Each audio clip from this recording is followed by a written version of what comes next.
Hi Brainees and welcome back to my channel. I hope you guys are doing super well and studying properly for your exams. I am your Brainy mentor and today we'll be doing our last lesson of history, that is theme 15, Framing the Constitution, the beginning of a new era. जो इससे पिछला chapter है that is of partition, that is not included in the syllabus, इसलिए वो मैंने नहीं करवाया. जो चैप्टर्स मैंने करवाए हैं सिर्फ वही सिलेबस में है. ठीक है. So this chapter is framing the constitution. इसमें हम पढ़ेंगे कॉन्स्टिट्यूशन जब बना था उसके बारे में पढ़ेंगे, कैसे बना था उससे पहले का थोड़ा सा टाइम के बारे में पढ़ेंगे एंड जो कुछ डिबेट्स वगैरह हुई थी उसके बारे में भी पढ़ेंगे. The beginning of a new era. So new era means हमारे इंडिया को इंडिपेंडेंस मिलेगी, अब मिली थी, मतलब एक बहुत न्यू एरा स्टार्ट हुआ था. सब कुछ जितने भी रूल्स होंगे that will be according to the Indians only. So let's begin with the chapter. So सबसे पहले बोला जाता है in the box it's given कि the constitution came into of effect on 26 of January 1950. ये तो आपको पता ही है. ठीक है. It is the longest in the world. So जो हमारा Indian constitution, it is the longest written constitution in the world. Political science में आपने पढ़ा ही होगा. And then it sought to heal the wounds of the past and the present, to make Indians of different classes, castes and communities come together in a shared political experiment. मतलब कि जो भी problems थी past में या फिर जो भी प्रॉब्लम्स है प्रेजेंट की, उनको सॉर्ट आउट करना है. एंड जो भी इंडियंस हैं, किसी भी कास्ट के हैं, किसी भी क्लास के हैं, किसी भी कम्युनिटी के हैं, वो सभी एक ही पॉलिटिकल एक्सपेरिमेंट के अंडर आए. The political experiment of democracy. ठीक है. अब क्या बोला गया कि हमारा जो कॉन्स्टिट्यूशन है it was framed between December 1946 and November 1949 by the constituent assembly. कितना टाइम लग गया? 1946 से लेके 1949, बहुत टाइम लग गया. एंड 11 सेशंस हुए, सिटिंग स्प्रेड ओवर 165 डेज. देखो long time it took to make the constitution. ठीक है. अब आता है हमारा सबसे पहला topic, that is tumultuous time. Tumultuous means an unorganised, confused, कि पता ही नहीं हो क्या रहा है, समझ नहीं आ रहा. सो ये टाइम कौन सा था? कॉन्स्टिट्यूशन बनने से पहले या फिर इंडिपेंडेंस से जस्ट पहले जो थोड़ा सा टाइम था. ठीक है. सो बोला गया the years immediately preceding the making of constitution had been exceptionally tumultuous, a time of great hope but also of abject disappointment. India को इंडिपेंडेंस मिली तो वो टाइम कैसा था? होप्स भी बहुत ज़्यादा थी और कुछ डिसअपॉइंटमेंट भी बहुत थी. डिसअपॉइंटमेंट कौन सी थी? डिसअपॉइंटमेंट थी हमारी पार्टीशन वाली, जो इंडिया गॉट डिवाइडेड. ठीक है. क्विट इंडिया मूवमेंट हुई थी 1942 में. And a bid by Subhash Chandra Bose to win freedom through armed struggle with foreign aid. अब आपको पता है ये जो सुभाष चंद्र बोस थे, इन्होंने नॉन वायलेंस से क्या किया था? हेल्प की थी इंडिया की टू गेन इंडिपेंडेंस. इनकी जो यू कैन से आर्मी थी, आज़ाद हिंद फौज, उसको क्या बोलते हैं, I don't know English name अभी याद नहीं आ रहा, आज़ाद हिंद फौज, उसके साथ मिलके एंड फॉरेन एड के साथ मिलके इन्होंने हेल्प की थी इंडिया की आज़ाद होने में. ठीक है. और क्या हुआ था? Rising of the ratings of the royal Indian navy in Bombay and other cities in the spring of 1946. सब कुछ हो रहा है, अच्छा भी हो रहा है, बुरा भी हो रहा है. सो इस टाइम पीरियड में ये सब हो रहा था. ठीक है. और क्या हो रहा था? There were mass protest of peasants and workers. Problems faced by new nation was that of the princely states. Protest हो रही हैं, क्विट इंडिया मूवमेंट चल रही है, सुभाष चंद्र बोस की लड़ाइयों की बात चल रही है, सब बहुत कुछ चल रहा है. एंड और क्या चल रहा है? प्रिंसली स्टेट्स की भी प्रॉब्लम्स चल रही है, जो हमने पॉलिटिकल साइंस की बुक बी में हमने पढ़ा था ना, first chapter challenges of nation building, वो वाली प्रॉब्लम्स भी चल रही थी.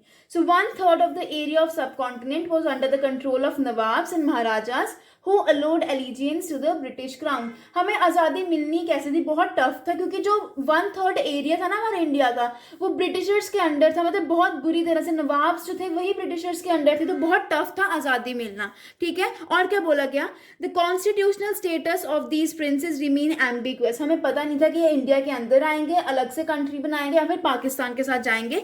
सो स्टेटस रिमेन एम्बिगुअस. एक बहुत, अब आपको समझ आ गया कि कितना कंफ्यूज्ड टाइम था, ये समझ ही नहीं आ रहा हो क्या रहा है. कहीं पर यू कैन से बहुत ज़्यादा होप्स भी हैं, कहीं पर डिसअपॉइंटमेंट भी बहुत है, कहीं पे quit India movement, Subhash Chandra Bose and ratings वगैरह गिर रही एंड एवरीथिंग. ठीक है. अब हमारा टॉपिक आता है फर्स्ट सब topic, the making of the constituent assembly. जो कॉन्स्टिट्यूएंट असेंबली बनी थी, कॉन्स्टिट्यूएंट असेंबली क्या थी?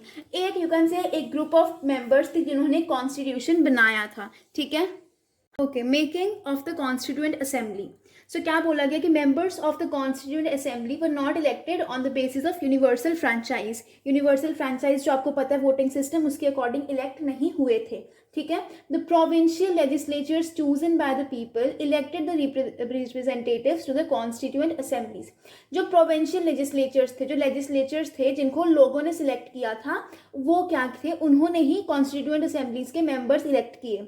ठीक है. तो कॉन्स्टिट्यूएंट असेंबलीज जो थी, हम ये कह सकते हैं कि क्योंकि प्रोविंशियल लेजिस्लेचर्स में कौन जीता था, कांग्रेस जीती थी, तो वी कैन से कि जो कॉन्स्टिट्यूएंट असेंबली थी that was dominated by Congress because it had swept the general elections. ठीक है. Muslim League chose to boycott the constituent assembly pressing its demand for Pakistan. ठीक है. सो मुस्लिम लीग ने पार्टिसिपेट ही नहीं किया था इन the constituent assembly because it wanted a separate nation. ठीक है. आगे बोला गया, socialist believe that the constituent assembly was a creation of the British and therefore incapable of being truly autonomous. Socialist को लगा कि कॉन्स्टिट्यूएंट असेंबली किसने बनाई है, ब्रिटिशर्स ने बनाई है, इसलिए वो ऑटोनॉमस नहीं. ऑटोनॉमस मीन सेल्फ रूल, मतलब इंडियंस ने खुद नहीं बनाई. It is not at all autonomous. 82% members of the assembly were the members of Congress. ठीक है. The discussions within the constituent assembly were also influenced by the opinions expressed by the people. जो लोग express करते थे, लोगों के opinions के according भी सब डिसाइड होता था. Arguments were reported in newspapers and the proposals were publicly debated. मतलब प्रॉपर पब्लिक को भी सब कुछ बताया जाता था कि हाँ ऐसा कुछ हो रहा है. ठीक है. So in order to create a sense of collective participation the public was also asked to send their views. लोग भी अपने व्यूज भेजते थे in the form of letters और एनीथिंग. ठीक है. अब आगे आता है द डोमिनेंट वॉइसेस. क्या बोला गया था, constituent assembly had 300 members but 6 very important members were there, जिनमें से 3 जो थे वो कांग्रेस के थे. First we have Jawaharlal Nehru. ठीक है. सो जवाहरलाल नेहरू कौन थे, इन्होंने ऑब्जेक्टिव्स रेजोल्यूशन पास किया था as well as the resolution proposing that national flag of India be a horizontal tricolour. You have to remember कि ये किसने पास किया था. This was passed by horizontal tricolor where saffron, white and green, dark green in equal proportion, navy blue wheel in the center.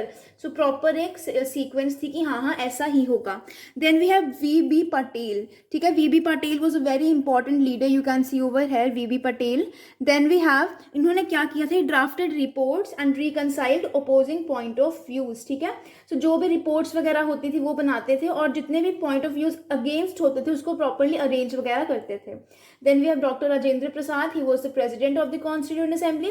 Then we have doctor B.R. Ambedkar जो थे drafting committee के chairman, law minister and non Congress, lawyer and economist. इतने सब थे, ये chairman भी थे, law minister भी थे, लॉयर भी थे, इकोनॉमिस्ट भी थे. इतना समझ आ गया. चलो next we have K.M. Munshi and A.K. Iyer. So K.M. Munshi is from Gujarat and A.K. Iyer is from Madras. Lawyers serving B.R. Ambedkar provided crucial inputs in drafting of the constitution. So they were serving Dr. B.R. Ambedkar. Next we have B.N. Rao. B.N. Rao कौन थे? He was the constitutional advisor to the government of India. Prepared a list of background papers based on a close study of political systems of other countries. इनका क्या काम था, आपको पता ही, जो हमारा इंडिया का कॉन्स्टिट्यूशन है, it is a mix of other constitutions. तो उन्होंने proper you can say study की कि कौन से कॉन्स्टिट्यूशन हमें फॉलो करने चाहिए, उनके पॉलिटिकल सिस्टम्स एंड एवरीथिंग. ठीक है. Then we have S.N. Mukherjee. So S.N. Mukherjee कौन थे? He was the chief draughtsman, put complex proposals in clear legal language. जो भी टफ प्रपोजल्स थे उनको इजी लैंग्वेज में लिखते थे. And it took 3 years with the printed record of discussions taking up 11 bulky volumes. इतना बड़ा कॉन्स्टिट्यूशन की जो डिबेट्स थी, 11 bulky volumes उन्होंने ली थी. देखो कितनी मोटी मोटी बुक्स होंगी. ठीक है. अब सेकेंड हमारा टॉपिक आता है विजन ऑफ द कॉन्स्टिट्यूशन की कॉन्स्टिट्यूशन के मेन एम्स क्या थे. सो क्या बोला गया, 13 दिसंबर 1946 वेरी इंपॉर्टेंट डेट. क्या हुआ था, जवाहरलाल नेहरू जी ने ऑब्जेक्टिव्स रेजोल्यूशन पास किया था. So what was the objectives resolution? According to the objectives resolution, यहाँ पर जवाहरलाल नेहरू जी ने ही defined ideals of the constitution, provided framework of constitution making, proclaimed India to be independent sovereign republic. मतलब independent तो हो ही गया था इंडिया, सॉवरेन मतलब अपने जो भी फॉरेन अफेयर्स है खुद हैंडल करेगा, and Republic. Guaranteed justice, equality and freedom, assured adequate safeguards to minorities, OBCs, STs, etc. I don't think explain करने की जरूरत है, क्लियर ही होगा. Ideals of the कॉन्स्टिट्यूशन, जो मतलब मेन कॉन्स्टिट्यूशन के मेन क्या रूल्स होंगे। Second, framework of constitution making, कि हमारा कॉन्स्टिट्यूशन कैसे बनेगा, क्या क्या होगा उसमें। Third, India is a independent sovereign Republic. Fourth, justice, equality and freedom सब कुछ होगा। एंड फिफ्थ, प्रॉपर सेफगार्ड्स होंगे माइनॉरिटीज को, ओबीसीज, एसटीज एटसेट्रा। ठीक है, clear. So Nehru was locating the history of constitution making in India within a longer history of struggle for freedom and liberty। मतलब एक contrast show कर रहे थे, long struggle जो हमारी freedom के साथ हुई थी and constitution making की contrast show कर रहे थे कि जो यहाँ पर हमने use किए थे rules वही constitution making में भी use होंगे। So the objective of the Indian constitution would be to fuse liberal ideas of democracy with the social idea of economic justice and readapt. ये आपको पढ़ने की जरूरत नहीं है, जितना मैंने आपको एक्सप्लेन किया वही करना है। ठीक है, अब आगे आता है the will of the people, लोग क्या चाहते थे। Let's see. So what the people wanted.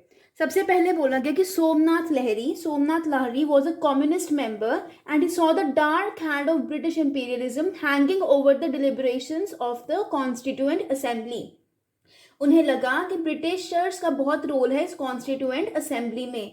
He said that the constituent assembly was British made and was working the British plans as the British should like it to be work out. मतलब Britishers जो चाहते थे वही कर रही है constituent assembly, there is nothing new in that. ठीक है, the constituent assembly was expected to express the aspirations of those who had participated in the freedom movement. मतलब क्या मेन क्या था कि जो फ्रीडम लो मूवमेंट में जिन्होंने पार्टिसिपेट किया है उनके ड्रीम्स फुलफिल हों। That was the main aim of the constituent assembly. So क्या बोला गया, मेन आइडियाज थे democracy, equality and justice. So government of India act 1935 था जिसमें बोला गया कि the executive would be made completely responsible to the provincial legislature. Executive कौन सी होती है, government, that will be made responsible to the legislature. ठीक है, आगे और बोला गया कि उस टाइम पे जो इलेक्टोरेट था that was 10 to 15% of the adult population. और उस टाइम पे क्या था, कोई यूनिवर्सल एडल्ट फ्रेंचाइज नहीं था, तो बिना यूनिवर्सल एडल्ट फ्रेंचाइज के ये इलेक्ट कैसे हो गई। तो the legislatures under the 1935 act operated within the framework of colonial rule and were responsible to the governor appointed by the British. ठीक है, अब थर्ड टॉपिक आता है डिफाइनिंग राइट्स। राइट्स होते क्या है, will be properly defining them, सब कुछ देखेंगे। ठीक है, सबसे पहला सब टॉपिक आता है the problem with separate electorates. तो बोला गया 27 अगस्त 1947 जो बी पोकर बहादुर थे, मद्रास के थे, उन्होंने बोला कि separate electorate should be continued. Separate electorates क्या थे, मुस्लिम्स के अलग से इलेक्शंस होंगे, हिंदूज के अलग से इलेक्शंस होंगे।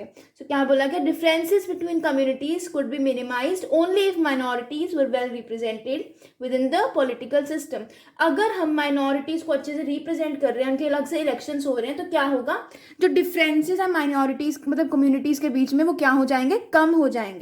ठीक है, आगे Only separate electorates would ensure that Muslims had a meaningful voice in the governance of a country। मतलब अगर अलग अलग इलेक्टोरेट्स होंगे तो उससे क्या होगा, मुस्लिम्स को भी बहुत सपोर्ट मिलेगा, उनको भी अलग से उनको होगा कि हाँ हमारी भी सुनी जा रही है।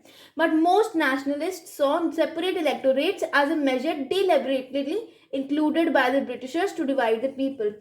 लोगों को लगा कि जो सेपरेट इलेक्टोरेट्स का था ये कॉन्सेप्ट क्यों लाया गया, ब्रिटिशर्स ने ये कॉन्सेप्ट इसलिए लेके आए थे ताकि क्या हो, हिंदूज एंड मुस्लिम्स डिवाइड हो जाएं। Though they were haunted by the fear of continued civil war. वो चाहते थे कि अब फिर से ना हो जाए कोई सिविल वॉर, और क्या ना हो जाए, राइट्स ना हो जाए, वायलेंस ना हो जाए।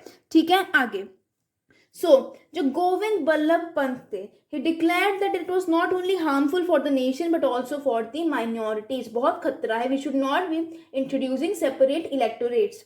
It is the citizen that forms the base as well as the summit of social pyramid। ये बोला था गोविंद बल्लभ पंत ने, आप तो रिमेंबर दिस, पूछ सकते हैं किसने बोला था। ठीक है, एंड इतना ही नहीं, मुस्लिम्स भी बहुत ज़्यादा मुस्लिम्स ऐसे थे जिन्होंने सपोर्ट किया कि हाँ सेपरेट इलेक्टोरेट्स नहीं होने चाहिए। So not all Muslim supported the demand for separate electorates. बोला गया बेगम एजाज रसूल, ये मुस्लिम थे, इन्होंने बोला he felt that separate electorates would be self destructive since they isolated the minorities from the majority. मतलब माइनॉरिटीज अलग हो जाएंगी तो मेन क्या होगा, मेजॉरिटी की बात मानी जाएगी, माइनॉरिटी को कोई सुनेगा ही नहीं।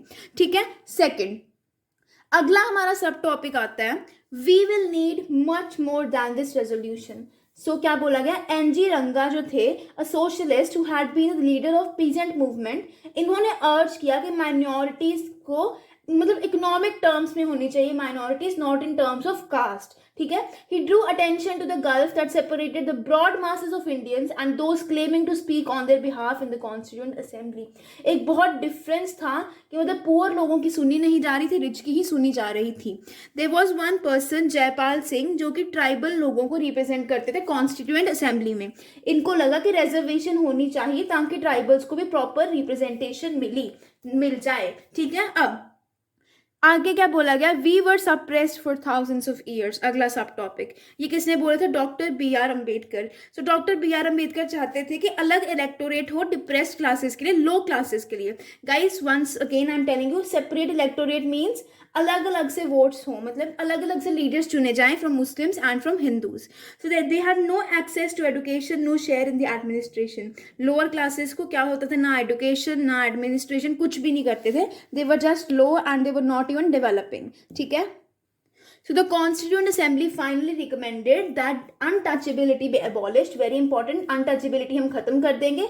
हिंदू टेम्पल्स भी open to all caste, Hindu temples बनाए जाएंगे, हर एक बंदा जा सकता है, हर एक person can visit the Hindu temple.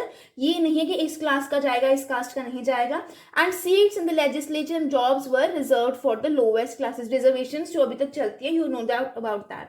अब फोर्थ टॉपिक आता है पावर्स ऑफ द स्टेट. जो मेन टॉपिक यही था कि स्टेट की पावर कैसी होगी.